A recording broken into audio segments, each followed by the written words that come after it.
Libra farms and resorts धाबेजी ज़िला ठट्टा सिंध की union council धाबेजी में वाक़या एक खूबसूरत, दिलकश और हसीन मनाजिर की नुमाइंदगी करता है। लिब्रा फार्म्स के मालिक एक अच्छे बाइखलाक किरदार के मालिक इंजीनियर मुज़फ़्फ़र फुलपोटो के नाम से जाने जाते हैं। इनका ये हसीन और जमील फार्म दिलों को भा जाता है। मुख्तलिफ़ कीमती पौधों के ज़रिए इस फार्म को मज़ीद निखार मिला है। शहर के शोर-ओ-गुल से बचने और सुकून के लिए लोग यहाँ का रुख करते हैं।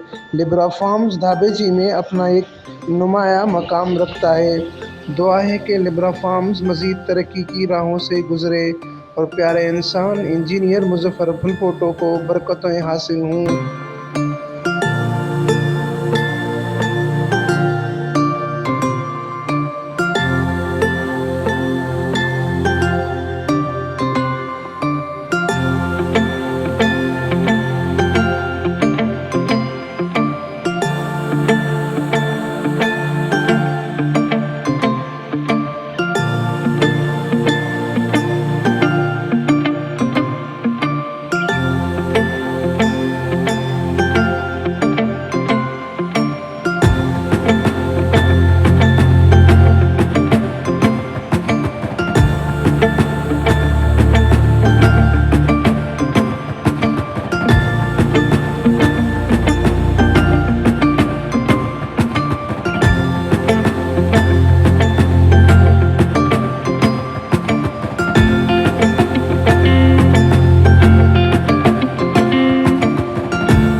अमीन फारूकी प्रेस, धाबेजी प्रेस क्लब।